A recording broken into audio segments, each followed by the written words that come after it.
Atos dos Apóstolos, capítulo 51. Um fiel subpastor. Pouca menção se faz no livro de Atos quanto ao último trabalho do apóstolo Pedro. Durante os ativos anos de ministério que se seguiram ao derramamento do Espírito no dia de Pentecostes, ele se encontrava entre os que se empenhavam incansavelmente para entrar em contato com judeus que vinham a Jerusalém para adorar por ocasião das festividades anuais. Aumentando o número de crentes em Jerusalém e outros lugares visitados pelos mensageiros da cruz, os talentos do apóstolo Pedro se provaram de inestimável valor para a primitiva igreja cristã. A influência de seu testemunho referente a Jesus de Nazaré se estendia amplamente. Sobre ele havia sido posta dupla responsabilidade. Dava perante os incrédulos positivo testemunho com respeito ao Messias, trabalhando fervorosamente para a conversão deles, fazendo ao mesmo tempo trabalho especial pelos crentes, fortalecendo-os na fé em Cristo. Foi depois de haver sido levado à renúncia do eu e à inteira confiança no poder divino que Pedro recebeu o chamado para agir como um subpastor. Cristo havia dito a Pedro antes de o haver negado: "Quando te converteres, confirma teus irmãos." Lucas capítulo 22, verso 32. Essas palavras denotavam a ampla e eficiente obra que o apóstolo devia fazer no futuro pelos que viessem para a fé. Para essa obra, a própria experiência do pecado, do sofrimento e arrependimento de Pedro o havia preparado. Não antes que tivesse ele reconhecido sua fraqueza, poderia conhecer a necessidade que tem o crente de confiar em Cristo. Em meio à tormenta das tentações, ele compreendeu que o homem só pode andar seguramente quando, em absoluta desconfiança própria, confia no Salvador. Na última reunião de Cristo com seus discípulos junto ao mar, Pedro, provado pela pergunta 3 vezes repetida, "Amas-me?", tinha sido reabilitado em seu lugar entre os 12. Sua obra tinha-lhe sido indicada: alimentar o rebanho do Senhor. Agora convertido e aceito, devia ele não somente buscar salvar os que estavam fora do redil, mas devia ser um pastor do rebanho. Cristo fez menção a Pedro de uma única condição de serviço: "Amas-me?" Essa é a qualificação essencial. Mesmo que Pedro possuísse todas as outras, sem o amor de Cristo, ele não seria um fiel pastor do rebanho de Deus. Conhecimento, benevolência, eloquência, zelo, tudo isso é essencial para um bom trabalho, mas sem o amor de Cristo no coração, a obra do ministro cristão é um fracasso. O amor de Cristo não é um sentimento volúvel, mas um princípio vivo, o qual se manifesta como um poder permanente no coração. Se o caráter e a conduta do pastor são um exemplo da verdade que defende, o Senhor porá em sua obra o selo de sua aprovação. O pastor e o rebanho serão unidos pela comum esperança em Cristo. A maneira do Salvador tratar com Pedro tinha uma lição para ele e para seus irmãos. Conquanto tivesse Pedro negado a seu Senhor, o amor de Jesus por ele jamais vacilara. E ao assumir o apóstolo o encargo de ministrar a outros, devia tratar o transgressor com paciência, simpatia e compassivo amor. Lembrando sua própria fraqueza e queda, devia tratar as ovelhas e cordeiros entregues a seu cuidado com a mesma ternura que Cristo tivera com ele. Os seres humanos, dados eles próprios ao mal, são inclinados a tratar duramente com os tentados e os que erram. Eles não podem ler o coração, não conhecem suas lutas e pesares, necessitam aprender a respeito da repreensão que é amor, do golpe que fere para curar, da advertência que fala de esperança. Durante seu ministério, Pedro vigiou fielmente o rebanho que lhe fora confiado, tornando-se assim digno do encargo e responsabilidades que lhe foram outorgados pelo Salvador. Exaltou sempre a Jesus de Nazaré como a esperança de Israel, o Salvador da humanidade. Manteve sua vida sob a disciplina do Mestre por excelência. Buscou por todos os meios ao seu alcance educar os crentes para o serviço ativo. Seu piedoso exemplo e incansável atividade inspiravam muitos jovens promissores a se entregarem inteiramente à obra do ministério. Com o passar do tempo, a influência do apóstolo como educador e líder cresceu, e conquanto jamais perdesse de vista sua preocupação de trabalhar, especialmente pelos judeus, levou contudo seu testemunho a muitas terras e fortaleceu a fé de multidões no Evangelho. Nos últimos anos de seu ministério, Pedro foi inspirado a escrever aos crentes dispersos no Ponto, Galácia, Capadócia, Ásia e Bitínia. Suas epístolas foram um meio de reavivar o ânimo e fortalecer a fé daqueles que estavam sofrendo provas e aflições, e de renovar as boas obras dos que, assediados por tentações de toda ordem, estavam em perigo de perder seu apego a Deus. Essas cartas levavam a impressão de terem sido escritas por alguém em quem os sofrimentos de Cristo, bem como sua consolação, tinham sido abundantes. Alguém cujo ser todo tinha sido transformado pela graça e cuja esperança de vida eterna era certa e firme. No início de sua primeira carta, o encanecido servo de Deus rende a seu Senhor tributos de louvor e graças. Bendito seja o Deus e Pai de nosso Senhor Jesus Cristo, exclama, que segundo a sua grande misericórdia, nos gerou de novo para uma viva esperança, pela ressurreição de Jesus Cristo dentre os mortos, para uma herança incorruptível, incontaminável, e que se não pode murchar, guardada nos céus para vós, que mediante a fé estáis guardados na virtude de Deus para a salvação, já prestes para se revelar no último tempo.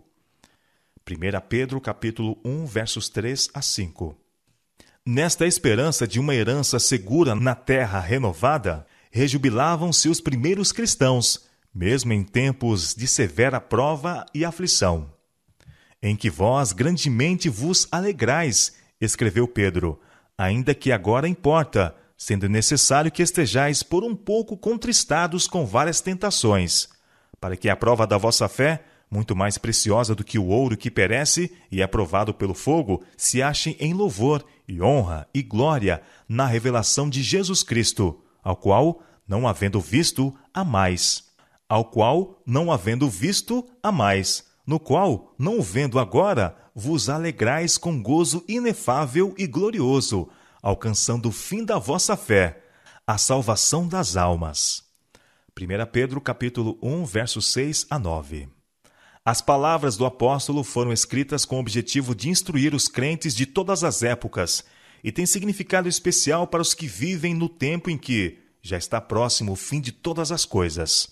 Sua exortação e advertência, bem como suas palavras de fé e de ânimo, são de necessidade para todos os que desejam conservar sua fé firmemente até o fim.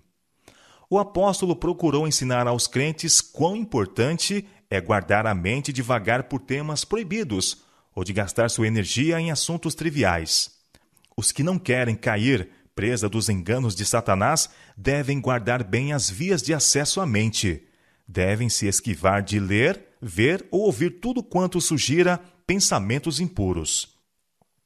Não devem permitir que a mente se demore ao acaso em cada assunto que o inimigo possa sugerir. O coração deve ser fielmente guardado, pois de outra maneira os males externos despertarão os internos e a pessoa vagará em trevas.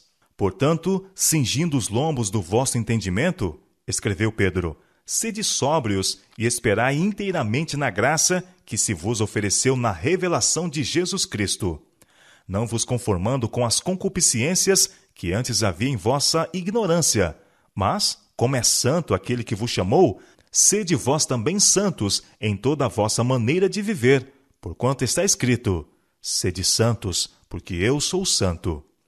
1 Pedro capítulo 1, versos 13 a 16. Andai em temor durante o tempo da vossa peregrinação, sabendo que não foi com coisas corruptíveis, como prata ou ouro, que fostes resgatados da vossa vã maneira de viver, que por tradição recebestes dos vossos pais, mas com precioso sangue de Cristo, como de um cordeiro imaculado e incontaminado, o qual, na verdade, em outro tempo foi conhecido, ainda antes da fundação do mundo, mas manifestado nestes últimos tempos por amor de vós. E por ele credes em Deus, que o ressuscitou dos mortos e lhe deu glória, para que a vossa fé e esperança estivessem em Deus. 1 Pedro capítulo 1, versos 17 a 21. Se a prata e o ouro fossem suficientes para a compra da salvação do homem, quão fácil isto teria sido para aquele que diz: minha é a prata e meu é o ouro. Ageu capítulo 2, verso 8. Mas só pelo precioso sangue do Filho de Deus podia o transgressor ser redimido. O plano da salvação foi elaborado em sacrifício. O apóstolo Paulo escreveu: porque já sabeis a graça de nosso Senhor Jesus Cristo, que sendo rico, por amor de vós, se fez pobre, para que pela sua pobreza enriquecesseis. 2 Coríntios capítulo 8, verso 9.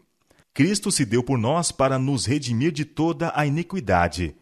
E como a sobre excelente bênção da salvação, o dom gratuito de Deus é vida eterna, por Cristo Jesus nosso Senhor. Purificando as vossas almas na obediência à verdade, para a caridade fraternal não fingida. Continua Pedro: amai-vos ardentemente uns aos outros com coração puro. A palavra de Deus, a verdade, é o conduto pelo qual o Senhor manifesta seu espírito e poder. A obediência à palavra produz o fruto da qualidade requerida, caridade fraternal, não fingida. Esse amor tem a sua origem no céu e conduz aos mais altos motivos e ações altruístas. Quando a verdade se torna um princípio dominante na vida, a vida é gerada, não de semente corruptível, mas da incorruptível, pela palavra de Deus, viva e que permanece para sempre. Esse novo nascimento é o resultado de receber Cristo como a palavra de Deus. Quando, mediante o Espírito Santo, as verdades divinas são impressas no coração, surgem novas concepções e as energias antes adormecidas despertam para cooperar com Deus. Assim foi com Pedro e os demais discípulos. Cristo foi o revelador da verdade ao mundo. Por ele, a incorruptível semente, a palavra de Deus, foi semeada no coração humano. Muitas, porém, das mais preciosas lições do grande ensinador foram ditas aos que então não as entenderam. Quando, depois de sua ascensão, o Espírito Santo levou seus ensinos à lembrança dos discípulos, seus sentidos despertaram. O significado dessas verdades brilhou-lhes no espírito como nova revelação, e a verdade, inalterada e pura, encontrou lugar para si. Então a maravilhosa experiência da vida do Salvador tornou-se deles. A palavra testificou por intermédio deles, os homens escolhidos, os quais proclamaram a poderosa verdade. O Verbo se fez carne e habitou entre nós, cheio de graça e de verdade. E todos nós recebemos também da sua plenitude, e graça por graça. João capítulo 1, versos 14 e 16.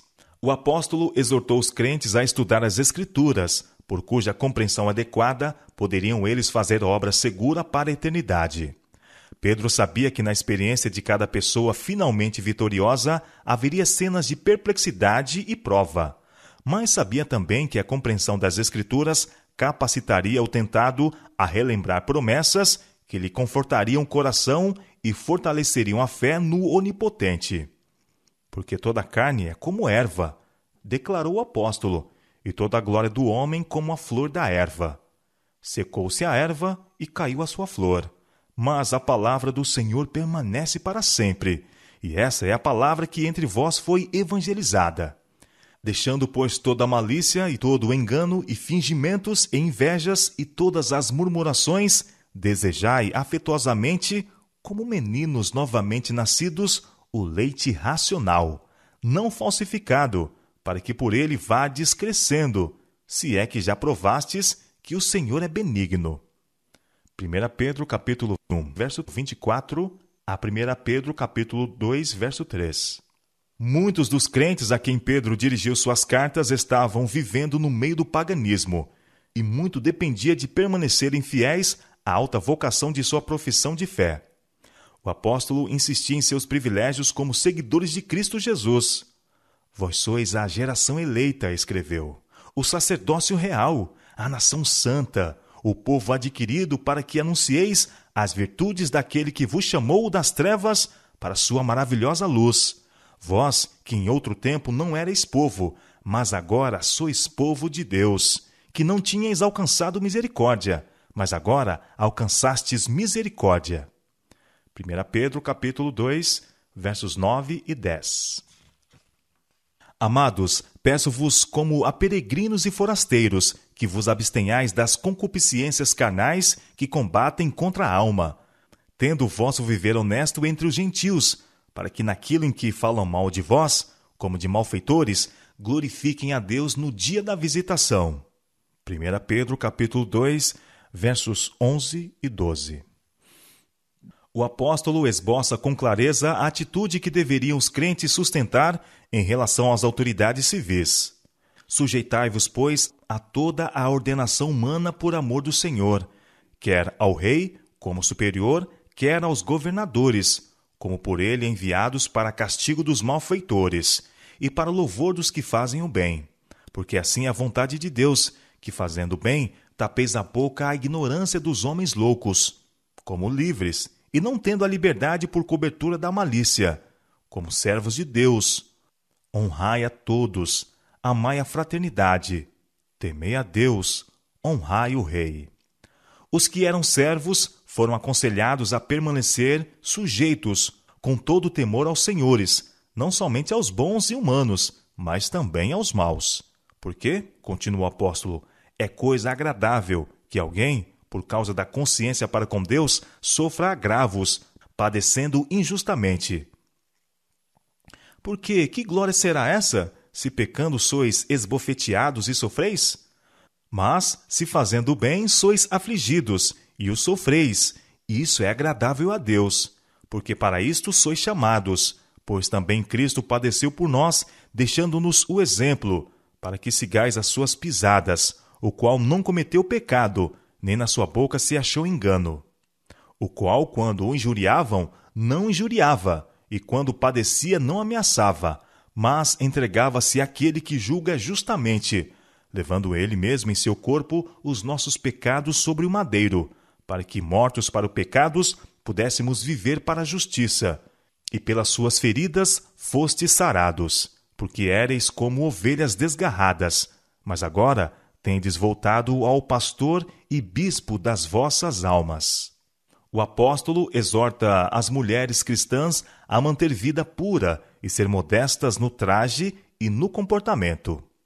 O enfeite delas, aconselhou, não seja o exterior, no frisado dos cabelos, no uso de jóias de ouro, na compostura de vestidos, mas o homem encoberto no coração, no incorruptível traje de um espírito manso e quieto, que é precioso diante de Deus.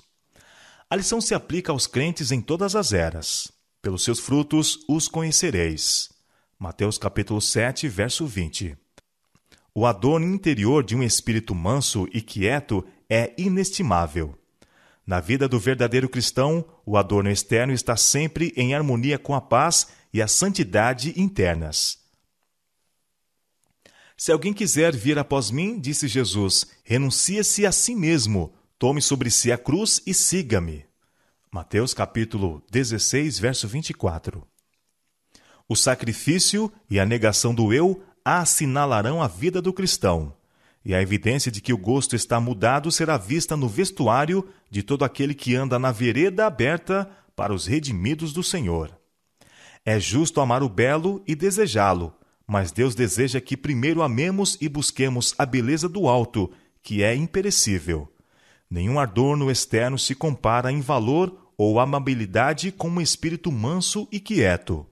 O linho fino, branco e puro, que todos os santos da terra usarão. Essa veste os fará belos e amados aqui, e será depois sua senha para a admissão ao palácio do rei. Sua promessa é: comigo andarão de branco, porquanto são dignas disso. Apocalipse capítulo 3, verso 4. Olhando com visão profética para os perigosos tempos em que a Igreja de Cristo estava para entrar, o apóstolo exortou os crentes a permanecerem firmes em face das provas e sofrimentos. Amados, escreveu ele, não estranheis a ardente prova que vem sobre vós para vos tentar, como se coisa estranha vos acontecesse.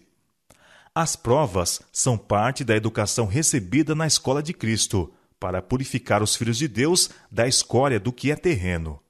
É porque Deus está guiando seus filhos que lhes sobrevêm experiências decisivas.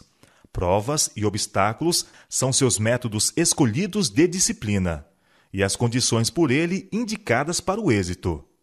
Aquele que lê os corações humanos conhece-lhes as fraquezas melhor do que eles mesmos as poderiam conhecer.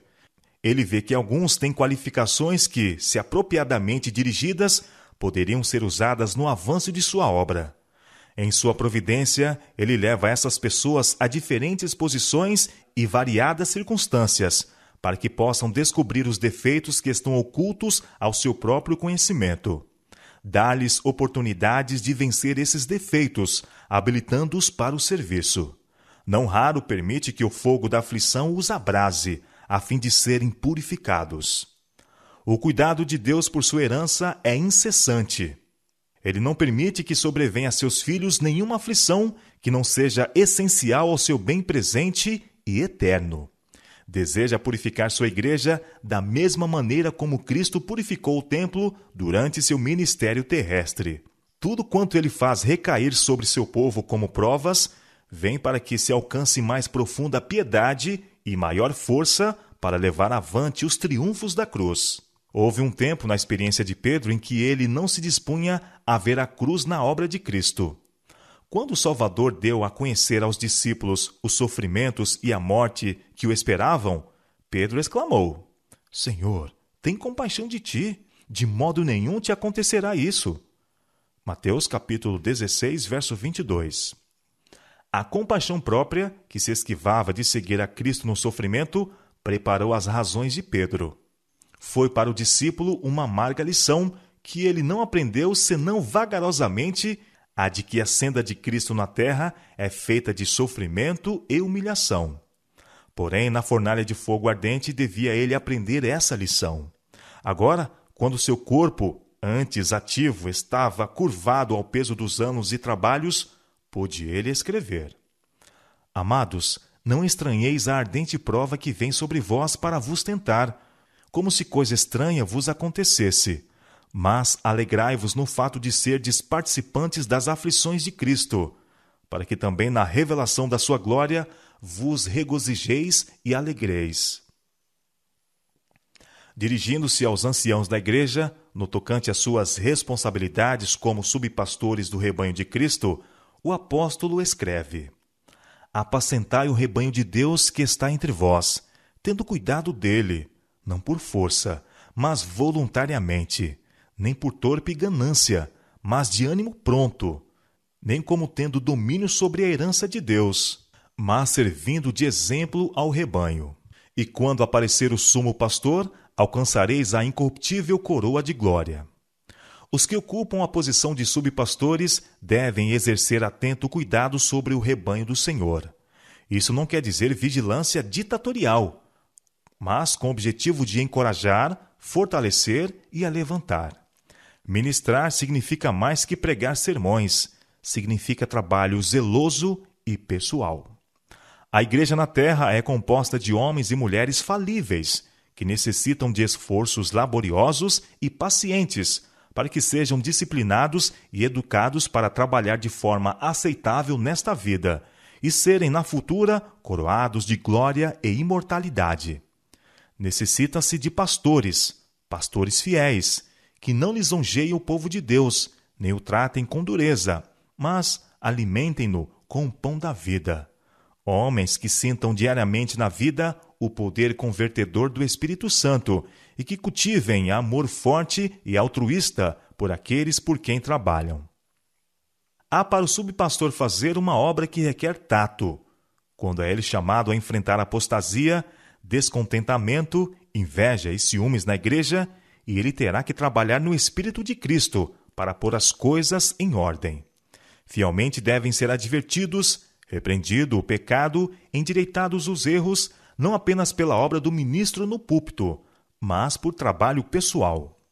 O coração contumaz pode objetar a verdade e o servo de Deus pode estar sujeito a ser incompreendido e criticado. Lembre-se ele, portanto, que a sabedoria que do alto vem é primeiramente pura, depois pacífica, moderada, tratável, cheia de misericórdia e de bons frutos, sem parcialidade e sem hipocrisia. Ora, o fruto da justiça semeia-se na paz, para os que exercitam a paz. Tiago, capítulo 3, verso 17 e 18. A obra do ministro do Evangelho é demonstrar a todos qual seja a dispensação do mistério, que desde os séculos esteve oculto em Deus. Efésios capítulo 3, verso 9.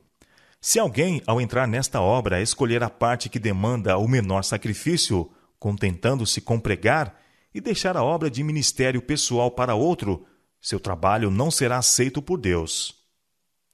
Pessoas por quem Cristo morreu estão perecendo por falta de trabalho pessoal bem dirigido, e têm se enganado a respeito do chamado quem, ao entrar para o ministério, não se dispuser ao trabalho pessoal que o cuidado do rebanho requer. O espírito do verdadeiro pastor é de inteiro esquecimento de si mesmo. Ele perde de vista o eu para que possa fazer as obras de Deus. Pela pregação da palavra e pelo ministério pessoal nos lares do povo, toma conhecimento de suas necessidades, tristezas e provas. E cooperando com aquele que leva o maior fardo, participa das aflições deles, conforta-os em seus dissabores, farta-lhes a alma faminta e salva-lhes o coração para Deus. Nesta obra é o ministro assistido pelos anjos do céu, sendo ele próprio instruído e iluminado na verdade que o torna sábio para a salvação. Em relação com as instruções que dá aos que ocupam posições de responsabilidade na igreja, o apóstolo esboça alguns princípios gerais que deveriam ser seguidos por todos os que estivessem incluídos na comunhão da igreja. Os membros mais novos do rebanho eram exortados a seguir o exemplo dos mais velhos na prática da humildade cristã. Semelhantemente, vós, mancebos, sede sujeitos aos anciãos, e sede todos sujeitos uns aos outros, e revesti-vos de humildade, porque Deus resiste aos soberbos, mas dá graça aos humildes. Humilhai-vos, pois, debaixo da potente mão de Deus, para que a seu tempo vos exalte, lançando sobre ele toda a vossa ansiedade, porque ele tem cuidado de vós. Sede sóbrios, vigiai, porque o diabo, vosso adversário, anda em derredor, bramando como leão, buscando a quem possa tragar, ao qual resiste firmes na fé. 1 Pedro capítulo 5, versos 5 a 9. Assim escreveu Pedro aos crentes num tempo de peculiar provação para a igreja. Muitos tinham já experimentado a participação nos sofrimentos de Cristo, e logo a igreja devia passar por um período de terrível perseguição. Dentro de breve anos, muitos dos que tinham sido mestres e líderes na igreja deviam depor a vida pelo Evangelho. Logo se levantariam lobos devoradores que não poupariam o rebanho. Mas nada disso devia desencorajar aqueles cujas esperanças estavam centralizadas em Cristo. Com palavras de encorajamento e ânimo, Pedro dirigiu o pensamento dos crentes das presentes provas e futuras cenas de sofrimento para uma herança incorruptível, incontaminável, e que se não pode murchar. E o Deus de toda graça, orou ele com fervor, que em Cristo Jesus vos chamou à sua eterna glória, depois de haverdes padecido um pouco, ele mesmo vos aperfeiçoará, confirmará, fortificará e fortalecerá. A ele seja a glória e o poderio para todos sempre. Amém. 1 Pedro capítulo 5, versos 10 e 11.